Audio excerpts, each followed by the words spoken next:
ओम श्री गणेशाय नमः। या देवी सर्वभूतेषु दयारूपेण संस्थिता नमस्तस्यै नमस्तस्यै नमस्तस्यै नमो नमः। जय माता दी। दोस्तों, आज आप श्रवण करेंगे देवी भागवत पुराण के आगे की कथा को। सूत जी बोले कि हे मुनिवरों, अब आप लोग एक अन्य इतिहास सुनिए जिसमें इस देवी भागवत के महात्म्य का वर्णन किया गया है। एक बार कुंभियों ने लोपामुद्रापति महर्षि अगस्त्य ने कुमार कार्तिकेय के पास जाकर उनकी भली भांति पूजा करके उनसे विविध प्रकार की बातें पूछी। भगवान कार्तिकेय ने दान, तीर्थ, व्रत आदि के महात्म्य से परिपूर्ण अनेक कथाओं का वर्णन उनसे किया। उन्होंने वाराणसी, मणिकर्णिका, गंगा तथा अनेक तीर्थों के महात्म्य का अत्यंत विस्तार पूर्वक वर्णन किया। उसे सुनकर अगस्त्य मुनि परम प्रसन्न हुए और उन्होंने महातेज संपन्न कुमार कार्तिकेय से लोक कल्याण के लिए पुनः पूछा।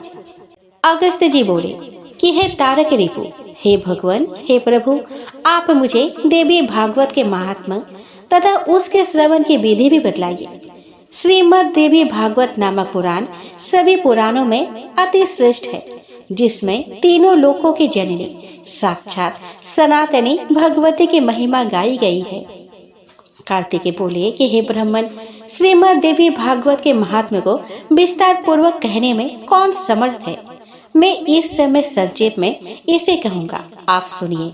जो शाश्वती सच्चिदानंद स्वरूपा भोग तथा मोक्ष प्रदान करने वाली जगदम्बा है, वे स्वयं इस पुराण में विराजमान रहती है। अतएव हे मुनि, यह श्रीमद् देवी भागवत उन जगदम्बिका के बागंबई मूर्ति है, जिसके पठन एवं श्रवण से इस लोक में कुछ भी दुर्लभ नहीं है।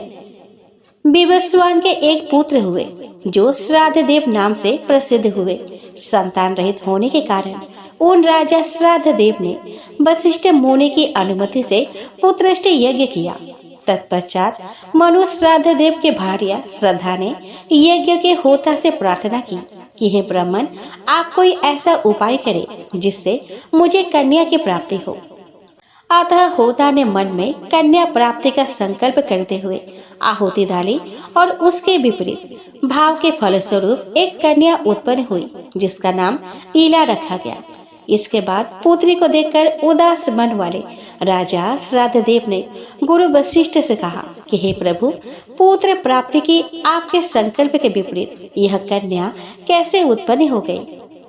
यह सुनकर महर्षि वशिष्ठ ने ध्यान लगाया। इसमें होता का व्यतिक्रम जानकर वे ईला को पुत्र बनाने की कामना से ईश्वर की शरण में गए।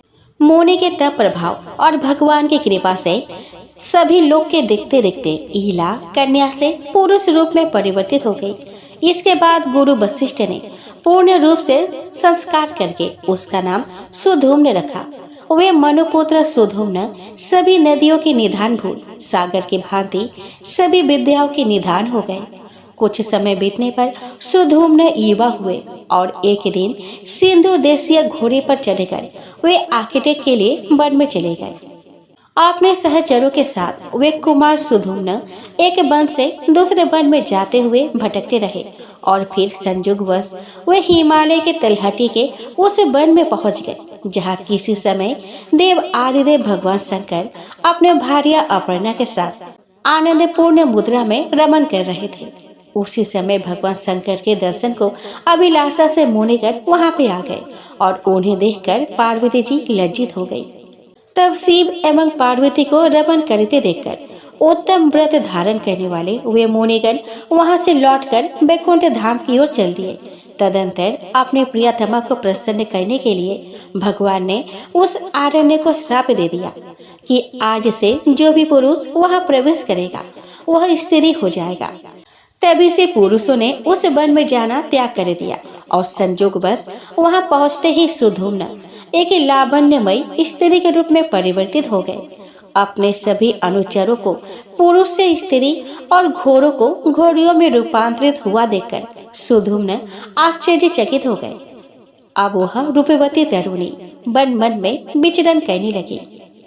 एक बार वह बुद्ध के आश्रम के समीप पहुंची। स्थूल और उन्नत स्तनों वाली, बिंब फल के समान लाल ओठों वाली, कूंदे फूल के समान श्वेत दांतों वाली, सुंदर मुख और कमल के समान नयनों वाली उस सर्वांग सुंदरी तरुणी को देखकर कामदेव के बाणों से बिंधे हुए अंगों वाले भगवान बुद्ध उस पर मोहित हो गए। वह सुंदर बहू वाली युवती भी चंद्रपुत्र कुमार बुद्ध पर आसक्त हो गई और बुद्ध के साथ रमन करती हुई उनके आश्रम में रहने लगी।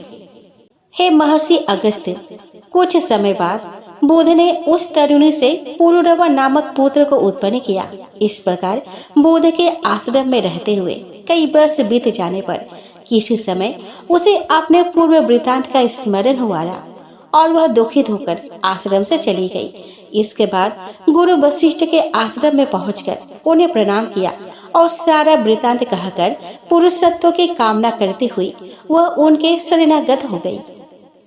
इस प्रकार सभी बातों को जानकर वशिष्ठ जी कैलाश पर्वत पर जाकर विधि विधान से भगवान शंकर की पूजा करके परम भक्ति से उनकी स्तुति करने लगे। वशिष्ठ जी बोले, शिव शंकर गिरिजा के अर्धांग एवं चंद्रमौली को बार बार नमस्कार है। मूड सुखदाता कैलाशवासी नीलकंठ भक्तों को भोग और मोक्ष प्रदान करने वाले आपको नमस्कार है। शिव शिव स्वरूप शरणागत भयहारी शरणदाता परमात्मा को नमस्कार है।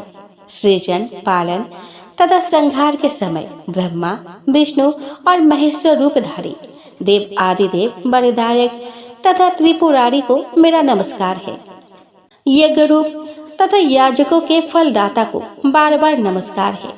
आप गंगाधर सूर्य चंद्र अग्नि स्वरूप त्रिनेत्र को मेरा नमस्कार है। इस प्रकार मुनि वशिष्ठ के द्वारा स्तुति किए जाने पर करोड़ों सूर्य सदृश प्रभा से युक्त एवं भगवती पार्वती के साथ नंदी पर आरूढ़ वे जगतपति भगवान शंकर प्रकट हो गए। चांदी के पर्वत के समान प्रभाव वाले त्रिनेत्रधारी भगवान चंद्रशेखर शरण में आए हुए मुनि श्रेष्ठ वशिष्ठ से अत्यंत प्रसन्न होकर बोले। श्री भगवान ने कहा कि हे विप्र, आपके मन में जो भी इच्छा हो वह वर मांगिए। उनके इस प्रकार कहने पर गुरु वशिष्ठ ने प्रणाम करके ईला की पुरुषत्व प्राप्ति के लिए उनसे प्रार्थना की। इसके बाद प्रसन्न होकर शंकर जी ने मुनि श्रेष्ठ वशिष्ठ से कहा कि 1 मास तक वह पुरुष रूप में तथा 1 मास तक नारी रूप में रहेगी। इस प्रकार शिव जी से वर प्राप्त करके महर्षि वशिष्ठ ने वर प्रदान करने के लिए सदा उत्सुक रहने वाली जगदम्बिका पार्वती को प्रणाम किया। करोड़ों चंद्रमा की कला कांति से युक्त तथा सुंदर मुस्कान वाली भगवती को सम्यक पूजा करके सदा के लिए ईला की पुरुषत्व प्राप्ति की कामना से वशिष्ठ जी श्रद्धा पूर्वक उनकी स्तुति करने लगे। हे देवी, हे महादेवी, हे भक्तों पर कृपा करने वाली भगवती, आपकी जय हो। हे समस्त देवों की आराध्य स्वरूपा और अनंत गुणों की आगार, आपको जय हो। हे देवेश्वरी, हे शरणागत वत्सले, आपको बार बार नमस्कार है। हे दुख हारिणी, हे दुष्ट दानवों का नाश करने वाली भगवती, आपकी जय हो। हे भक्ति से प्राप्त होने वाली भगवती, हे महामारी, हे जगदम्बिके, हे भवसागर से पार उतारने के लिए नौका स्वरूप चरण कमल वाली, आपको नमस्कार है। आपके चरण कमलों की सेवा से ही ब्रह्मा विष्णु तथा महेश आदि देवता विश्व के सृजन पालन तथा संहार हेतु सामर्थ्य प्राप्त करते हैं। महर्षि वशिष्ठ जी द्वारा इस प्रकार भक्ति भाव से स्तुति किए जाने पर नारायणी परम्बा दुर्गा भगवती तत्काल प्रसन्न हो गई। तदंतर भक्त जनों का दुख दूर करने वाली महादेवी ने मुनि वशिष्ठ से कहा कि हे मुनि श्रेष्ठ, आप सुधूम्न के घर जाकर भक्ति पूर्वक मेरी पूजा करें। हे द्विश्रेष्ठ, सुधूम्न को 9 दिनों में मुझे प्रसन्नता प्रदान करने वाले श्रीमद् देवी भागवत पुराण का प्रेम पूर्वक श्रवण कराइए। उसके श्रवण मात्र से उसे सर्वदा के लिए पुरुष सत्व की प्राप्ति हो जाएगी। ऐसा कहकर भगवती पार्वती तथा भगवान शंकर अंतर ध्यान हो गए। इसके पश्चात वशिष्ठ जी उस दिशा को नमस्कार कर अपने आश्रम को लौट आए और सुधूम्न को बुलाकर उन्होंने देवी की आराधना करने के लिए उन्हें आदेश दिया। आश्विन मास के शुक्ल पक्ष में जगदम्बा की विधिवत पूजा करके वशिष्ठ जी ने राजा को नवरात्र विधान के अनुसार श्रीमद् देवी भागवत पुराण सुनाया। इस प्रकार अमृत स्वरूप श्रीमद् देवी भागवत पुराण को भक्ति पूर्वक सुनकर और गुरु वशिष्ठ का पूजन वंदन करके सुधूम्न ने सदा के लिए पुरुषत्व प्राप्त कर लिया। महर्षि वशिष्ठ ने सुधूम्न का राज्य अभिषेक किया और वे प्रजाओं को प्रसन्न रखते हुए धर्म पूर्वक भूमंडल पर शासन करने लगे। सुधूम्न ने अत्यंत श्रेष्ठ दक्षिणा वाले भांति भांति के यज्ञ किए और अंत में पुत्र को राज्य का शासन सौंपकर वह देवी लोक को प्राप्त हो गए। हे विप्रो, इस प्रकार मैंने आप लोगों को इतिहास सहित देवी महात्म्य बता दिया। यदि कोई मनुष्य सद्भक्ति के साथ इसे पढ़ता अथवा सुनता है तो वह देवी की कृपा से इस लोक में संपूर्ण कामनाओं की प्राप्ति करके अंत में देवी के परम सत्य स्वरूप सालोक को प्राप्त कर लेता है। सूत जी बोले कि इस अलौकिक एवं विचित्र कथा को सुनकर पुनः सुनने की इच्छा वाले अगस्त जी ने बड़ी विनम्रता पूर्वक भगवान कार्तिकेय से कहा। अगस्त जी बोले कि हे देव सेनापति, हे देव, मैंने यह विचित्र कथा सुन ली। अब आप श्रीमद् देवी भागवत का दूसरा महात्म्य मुझे बताइए। कार्तिकेय जी बोले कि हे मित्र वरुण से प्रकट होने वाले मुनि, अब आप यह कथा सुने जिसके एक अंश में भगवती की महिमा कही गई हो, धर्म का विशद वर्णन किया गया हो और गायत्री का प्रसंग आरंभ करके उसकी महिमा दर्शाई गई हो। उसे भागवत के रूप में जाना जाता है। यह पुराण देवी भगवती के महात्म्य से परिपूर्ण होने के कारण देवी भागवत कहा जाता है। वे परा भगवती ब्रह्मा, विष्णु और महेश की आराध्य है। ऋतुवाक नाम से विख्यात एक महान बुद्धि संपन्न मुनि थे। रेवती नक्षत्र के अंतिम भाग गंडांत योग में उनके यहाँ समय अनुसार एक पुत्र उत्पन्न हुआ। उन्होंने उस पुत्र की जातकर्म आदि क्रियाएं तथा चूड़ाकरण एवं उपनयन आदि संस्कार भी विधि पूर्वक संपन्न किए। महात्मा ऋतुवाक के यहाँ जब से वह पुत्र उत्पन्न हुआ, उसी समय से वे शोक और रोग से ग्रस्त रहने लगे और क्रोध एवं लोभ ने उन्हें घेर लिया। उस बालक की माता भी अनेक रोगों से ग्रसित होकर नित्य शोकाकुल और अति दुखी रहने लगी। मुनि ऋतुवाक अत्यंत दुखी और चिंतित होकर यह सोचने लगे कि ऐसा क्या कारण है कि मेरे यह अत्यंत दुर्मति पुत्र उत्पन्न हुआ है। तरुणा अवस्था को प्राप्त होने पर उसने किसी मुनि पुत्र की पत्नी का बलपूर्वक हरण कर लिया। वह दुर्बुद्धि अपने माता पिता की शिक्षाओं पर कभी भी ध्यान नहीं देता था। तदंतर अत्यंत दुखी मन वाले ऋतुवाक ने यह कहा कि मनुष्य के लिए पुत्रहीन रह जाना अच्छा है, किंतु कुपुत्र की प्राप्ति कभी भी ठीक नहीं है। कुपुत्र स्वर्ग में गए हुए पितरों को भी नरक में गिरा देता है। वह जब तक जीवित रहता है तब तक माता पिता को केवल कष्ट ही देता रहता है। अतएव माता पिता को कष्ट पहुंचाने वाले पापी कुपुत्र के जन्म को धिक्कार है। ऐसा पुत्र मित्रों का न तो उपकार कर सकता है और न शत्रुओं का अपकार ही। संसार में वह मानव धन्य है जिसके घर में परोपकार परायण तथा माता पिता को सुख देने वाला पुत्र हुआ करता है। कुपुत्र से कुल नष्ट हो जाता है, कुपुत्र से यज्ञ नष्ट हो जाता है और कुपुत्र से लौकिक तथा परलौकिक दोनों जगत में दुख तथा नारकीय यातनाएं भोगना पड़ता है। कुपुत्र से वंश नष्ट हो जाता है, दुष्ट पत्नी से जीवन नष्ट हो जाता है, विकृत भोजन से दिन व्यर्थ चला जाता है और दुरात्मा मित्र से सुख कहाँ से मिल सकता है। कार्तिकेय जी बोले कि हे अगस्त जी, अपने दुष्ट पुत्र के दूर आचरणों से निरंतर संतप्त रहते हुए मुनि ऋतुवाक ने किसी दिन गर्ग ऋषि के पास जाकर पूछा। ऋतुवाक बोले कि हे भगवान, हे ज्योतिष शास्त्र के आचार्य, मैं आपसे अपने पुत्र की दुःशीलता का कारण पूछना चाहता हूँ। हे प्रभु, आप उसे बताएं। गुरु की निरंतर सेवा करते हुए मैंने विधि पूर्वक विद्या अध्ययन किया। ब्रह्मचर्य व्रत पूर्ण करके विधि विधान के साथ विवाह किया। अपने भार्या के साथ मैंने गृहस्थ धर्म का सदैव यथोचित पालन किया और विधि पूर्वक पंच यज्ञ अनुष्ठान किया। हे विप्र, नरक प्राप्ति के भय से बचने के लिए पुत्र प्राप्त करने की कामना से मैंने विधिवत गर्भधान किया था, न कि वासनात्मक सुख प्राप्ति की इच्छा से। हे मुनि, दुखदायी माता पिता के प्रति उद्दंड तथा बंधु बांधवों को पीड़ा पहुंचाने वाला यह पुत्र मेरे दोष से अथवा अपनी माता के दोष से उत्पन्न हुआ। तब ज्योतिष शास्त्र के ज्ञाता गर्गाचार्य ने मुनि ऋतुवाक का यह वचन सुनकर सभी कारणों पर सम्यक रूप से विचार करके कहा।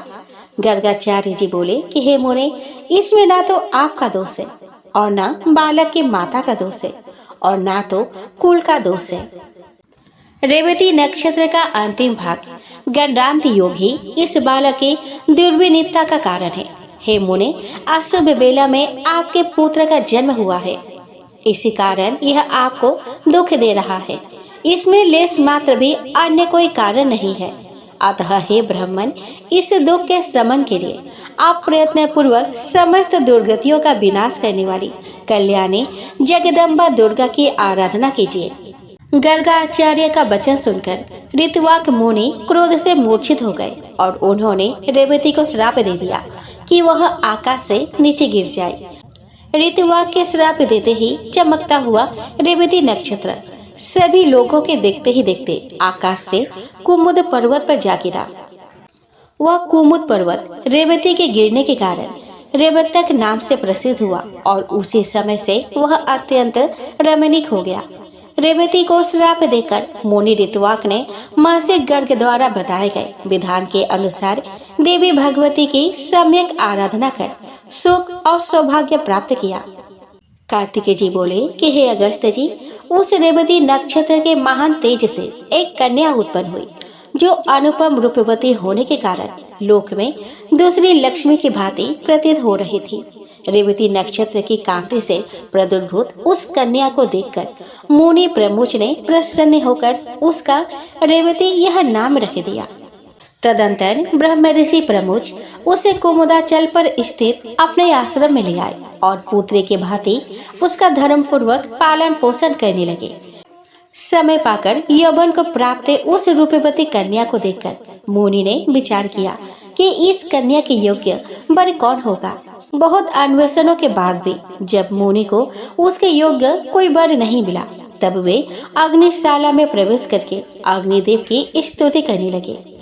प्रमुच ऋषि के स्तुति गान से प्रसन्न होकर अग्निदेव ने कन्या के योग्य वर का संकेत करते हुए कहा कि हे मुने, इस कन्या के पति धर्मपरायण, बलशाली, वीर, प्रिय भाषण करने वाले और अपराजय राजा दुर्दम होंगे।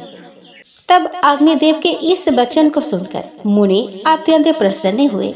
संजोग से उसी समय आखिटेक के बहाने दुर्दम नामक प्रतिभाशाली राजा मुनि प्रमुच के आश्रम में आ गए। बलवान और अप्रतिम ओज से संपन्न वे प्रिय व्रत के वंशज राजा दुर्दम विक्रमशील के पुत्र थे और कालिंदी के गर्भ से उत्पन्न हुए थे।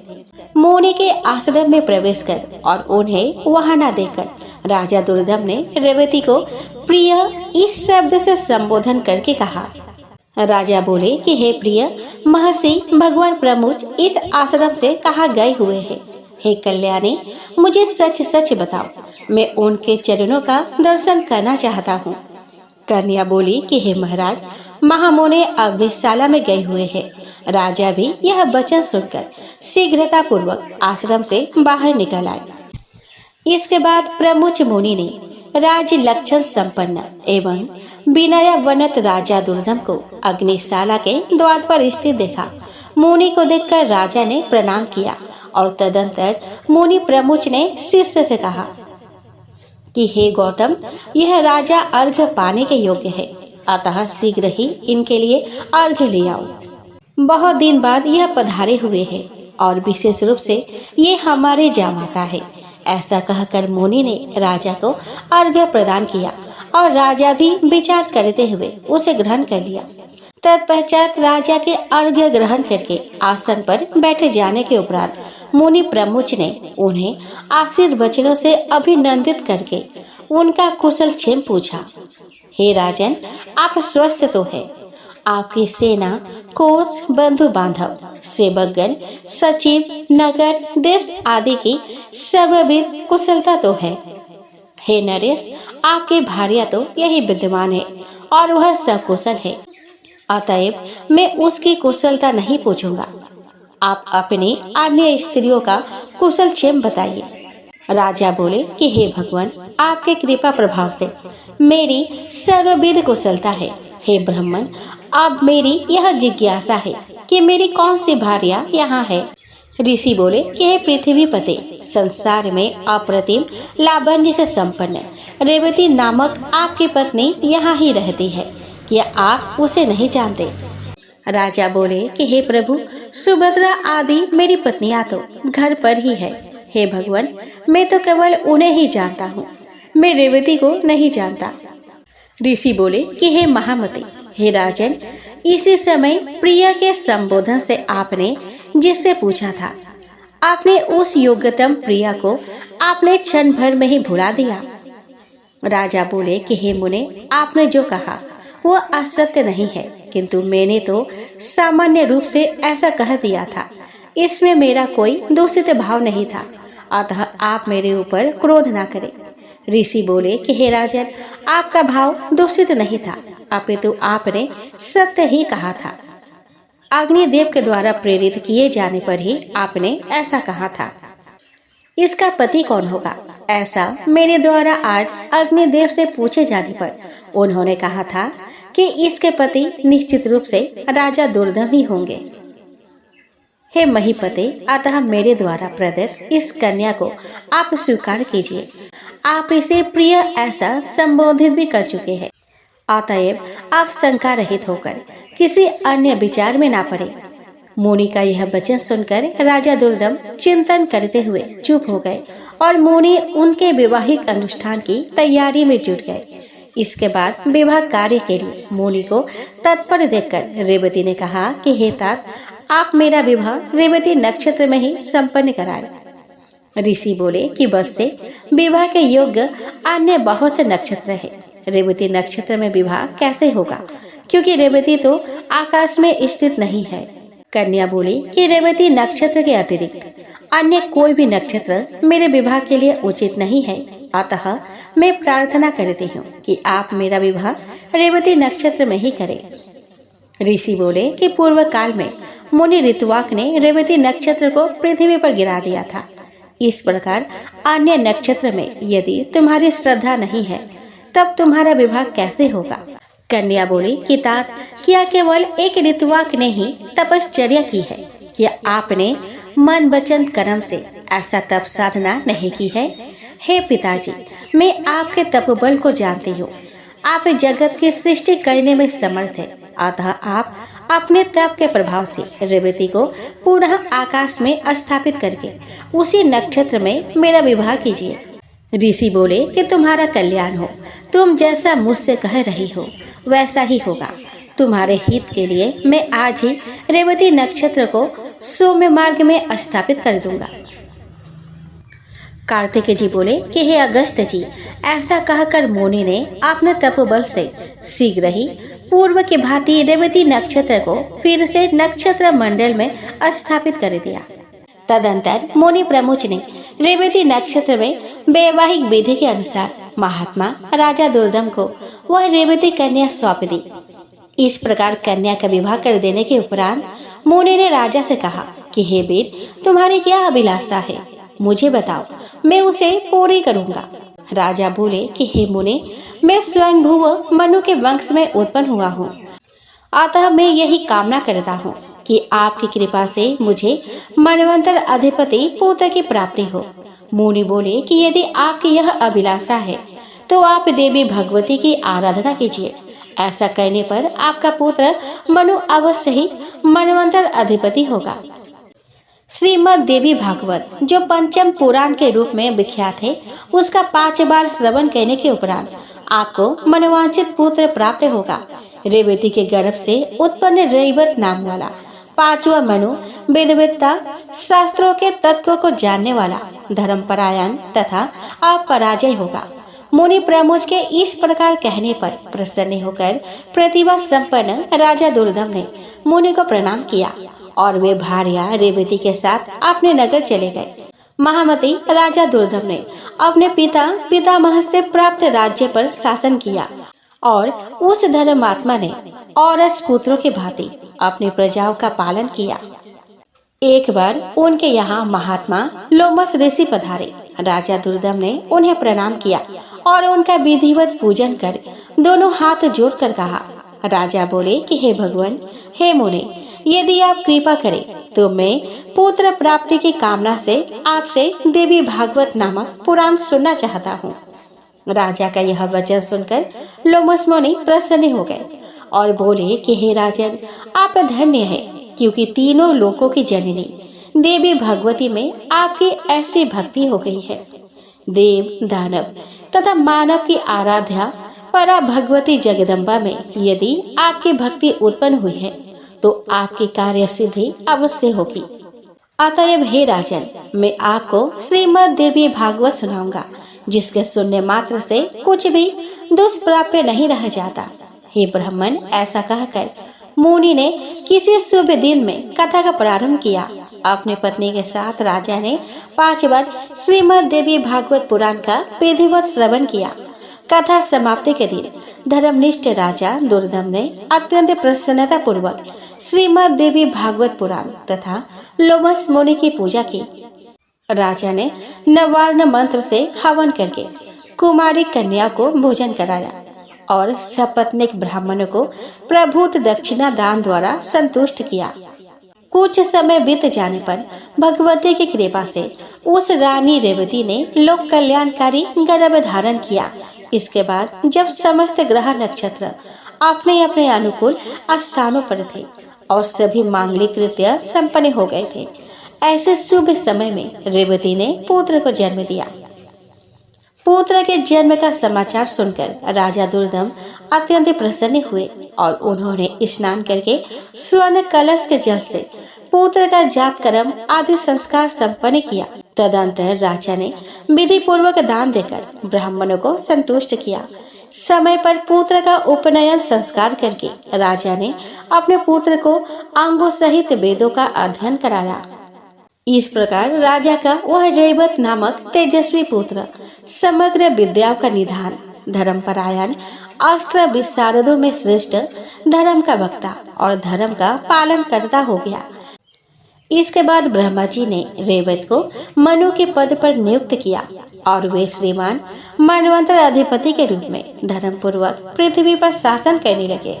इस प्रकार मैंने देवी भगवती के इस प्रभाव का संक्षिप्त रूप से वर्णन कर दिया। इस श्रीमद् देवी भागवत पुराण के महात्म्य का विस्तार पूर्वक वर्णन करने में कौन समर्थ है। सूत जी बोले कि हे ब्राह्मणों, इस प्रकार श्रीमद् देवी भागवत का महात्म्य तथा उसके विधि सुनकर और कुमार कार्तिकेय की पूजा कर अगस्त्य जी अपने आश्रम में चले आए। हे विप्रो, मैंने आप लोगों के समक्ष श्रीमद् देवी भागवत का यह महात्म्य कह दिया। जो मनुष्य श्रद्धा पूर्वक इसका श्रवण तथा पाठ करता है वह इस लोक में संपूर्ण भोगों का सुख प्राप्त करके अंत में मोक्ष प्राप्त करता है।